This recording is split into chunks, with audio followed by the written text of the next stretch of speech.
अस्सलाम वालेकुम। आप देख रहे हैं YouTube channel Pioneer science academy. मैं हूं आपके साथ शकील राजपूत। मैं आपके लिए लेके आया हूं मैथमेटिक्स क्लास 9 का इजी सॉल्यूशन। हम देख रहे हैं चैप्टर 1 को। चैप्टर 1 में 1.3 एक्सरसाइज हम डिस्कस कर रहे थे। 1.3 एक्सरसाइज के क्वेश्चन नंबर 5 तक हम ऑलरेडी डिस्कस कर चुके हैं। आज हमने डिस्कस करना है क्वेश्चन नंबर 6 और ऑनवर्ड क्वेश्चंस को। ठीक है, तो क्वेश्चन नंबर 6 जो है उसकी स्टेटमेंट जो है वो मैं यहाँ पे नहीं लिख रहा, जस्ट मैं आपको बुक से जो है वो रीड आउट कर देता हूँ। The sum of the ages of the father and son is 72 years 6 years ago the father's age was 2 times the age of the son. What was son age 6 years ago? अब वो कहता है कि वालिद और बेटे दोनों की उम्र जो है उनका सम जो है वो 72 साल बनता है। 6 साल पहले अगर बाप की उम्र जो है वो बेटे से दुगना ज्यादा हो तो 6 साल पहले बेटे की उम्र क्या होगी, ये हमने बताना है। चलते हैं सॉल्यूशन की तरफ। बहुत आसान सा सॉल्यूशन है। हमने क्या करना है कि सबसे पहले जो है ना वो लेट करना है। लेट द एज ऑफ सन हमारे पास जो है वो हम क्या देते हैं x है, and the age of father जो है वो क्या देते हैं कि y है। तो स्टेटमेंट क्या कहती थी कि sum of father and son age is 72। तो ये हमारे पास स्टेटमेंट थी। x प्लस वाई जो है वो 72 आ गया। नेक्स्ट हमारे पास जो है आ जाता है 6 years ago। 6 years ago। अब 6 years ago हमारे पास जो है वो क्या हो जाएगा कि age of fathers and the age of son. तो the age of son and the age of father. ठीक है, x इक्वल है 6, y इक्वल है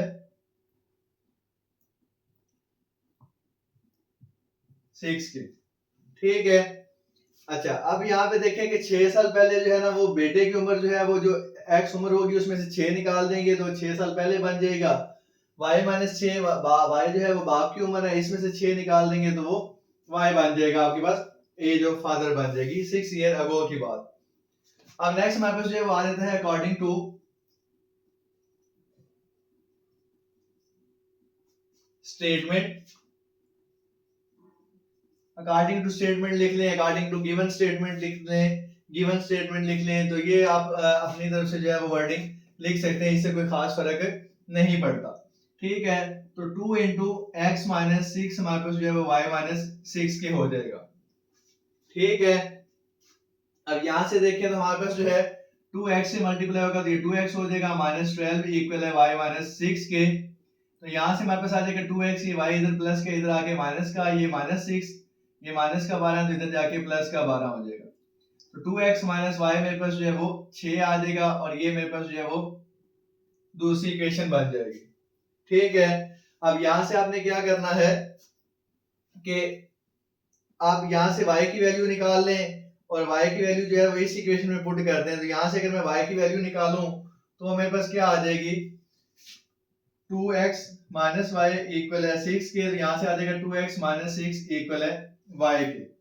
ठीक है, अब इस y की वैल्यू को, ये जो मेरे पास y की वैल्यू आई है, इसको मैंने किस इक्वेशन में पुट करना है, इस इक्वेशन में पुट y इक्वल है 2x minus 6 in equation 1।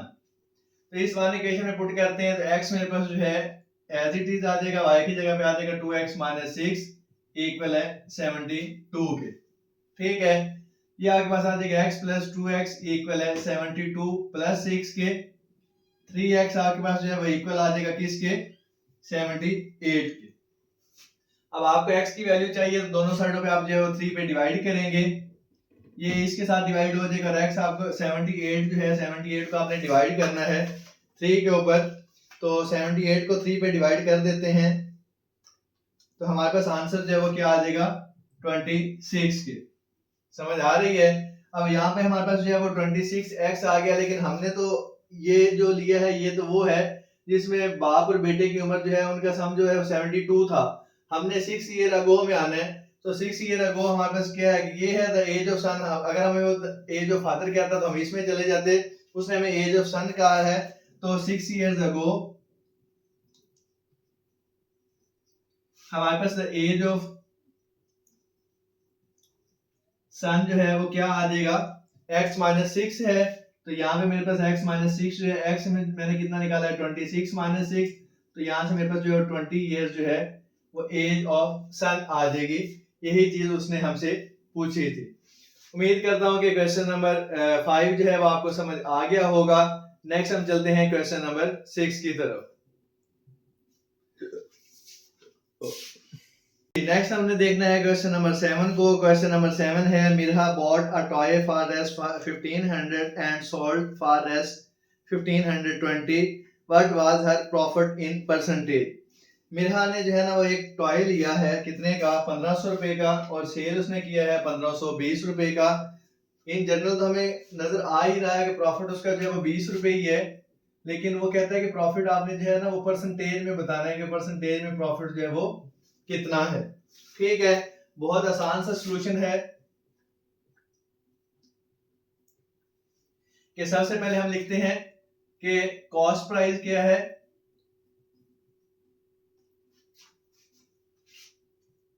Of toy कितनी है हमारे पास 1500, जिसको आप सीपी भी कहते हैं, कॉस्ट प्राइस।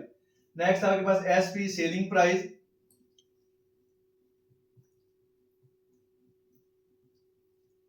वो कितनी है 1520, आरएस भी साथ है रुपीस की फॉर्म में।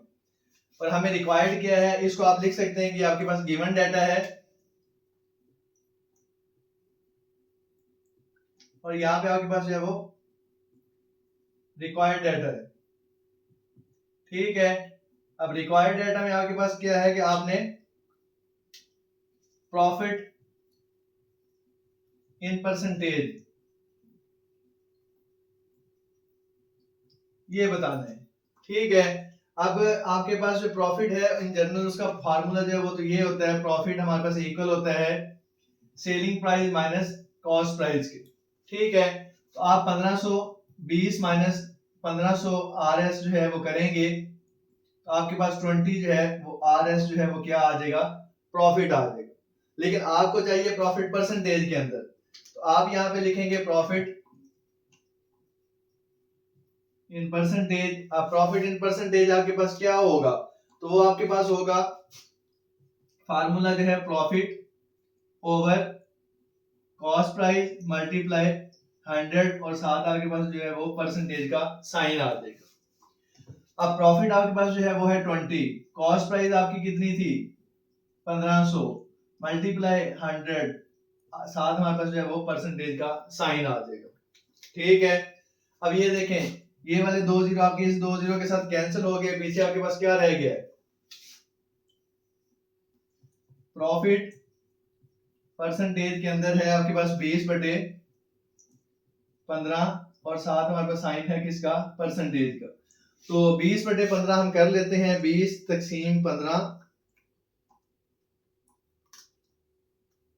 हमारे पास आंसर जो है वो क्या आता है 1.33%, वो है प्रॉफिट। तो मिन्हा ने जो टॉय बाय किया था वो 1500 का था, जो सेल किया था वो 1520 रुपए का था। परसेंटेज जो है प्रॉफिट की वो हमने निकालनी थी, तो प्रॉफिट जो है वो 20 रुपए आया है, उस 20 रुपए के परसेंटेज निकालेंगे 1500 के ऊपर, तो वो 1.33% हमारे पास जो है वो प्रॉफिट आया है, किसको, मिरहा को। तो क्वेश्चन नंबर 7 आपका क्लियर हो गया। नेक्स्ट हम चलते हैं क्वेश्चन नंबर 8 की तरफ। जी, नेक्स्ट हमारे पास क्वेश्चन नंबर 8 है, the annual income of Tayyab is 9,16,100 while the exempted amount is 1,30,100, how much tax would have to pay at the rate of 0.75%। Tayyab की जो सालाना इनकम है वो 9,60,000 है, और वो इसमें एग्जेम्प्टेड अमाउंट जो है जिसमें मतलब कि उसको टैक्स नहीं देना पड़ेगा वो है 1,30,000 रुपए, और टैक्स की रेट जो है वो टैक्स की शरह जो है वो है 0.7%। तो वह कहते हैं कि आपने ये बताना है कि उसने टोटल कितना टैक्स पे करना है। ठीक है, तो चलते हैं सॉल्यूशन की तरफ। बहुत आसान सा सॉल्यूशन है हमारे पास। Question number 8। सॉल्यूशन है हमारे पास, हमें उसने क्या क्या चीजें जो है वो दी हुई है। एनुअल अमाउंट, आपको एनुअल अमाउंट क्या दें या इनकम क्या दें। ठीक है, एक ही बात है, वो कितनी है, 9,60,000। ठीक है, नेक्स्ट वो कहते हैं एग्जेम्प्टेड अमाउंट। कौन सी? एग्जेम्प्टेड, मतलब कि वो वाली अमाउंट जिसके ऊपर उसने टैक्स नहीं देना, वो कितनी है, 1,30,000, और साथ RS भी लिखना नहीं भूलना। अब टैक्स रेट जो है वो कितना है, 0.75% के अंदर। ठीक है, हमने जो है ना वो क्या बताना है कि टैक्स जो है वो कितना पे करना पड़ेगा। सबसे पहले तो हमें वो अमाउंट चाहिए होगी जिसको मैं कह देता हूँ कि हमारे पास रिमेनिंग अमाउंट है। वो कौन सी अमाउंट है जिसको मैं एनुअल अमाउंट में से एग्जेम्प्टेड निकालूंगा, तो बाकी annual amount minus exempted amount.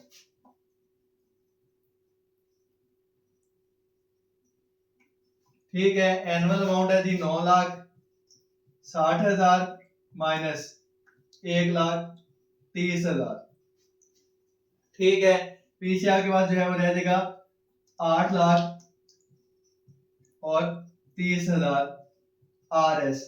अब ये वो अमाउंट है जिसके ऊपर हमने 0.75% लगाना है और हमने बताना है कि टैक्स अमाउंट जो है वो कितनी बनती है। तो टैक्स अमाउंट हमारे पास इक्वल आ जाएगी इसके बटे 100 मल्टीप्लाई 7.5% के। अब 7.5 नहीं है, ये है 0.75, तो यहां पे मैं लिख दूंगा 0.75 के। अब टैक्स अमाउंट के लिए आपके पास आ जाएगा 8,30,000 बटे 100 जरब 0.75। तो पहले तो आपके ना ये 2 जीरो जो है ना ये तो कट करें ना, ये वाले 2 जीरो इस 2 जीरो के साथ कट हो जाएंगे। रिमेनिंग मेरे पास जो है वो रह जाएगा 8,300 मल्टीप्लाई 0.75 के, और साथ आपके पास जो है वो RS जो है वो भी R है।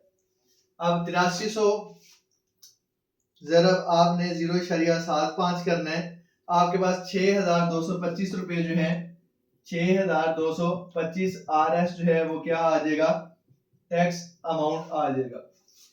ठीक है, तो ये हमारा आंसर है। क्या था कि तैयब की सालाना इनकम 9,60,000 रुपए थी, उसमें से वो अमाउंट जिसके ऊपर टैक्स उसने नहीं देना था वो थी 1,30,000 रुपए। टैक्स की रेशो जो थी वो है 0.75%।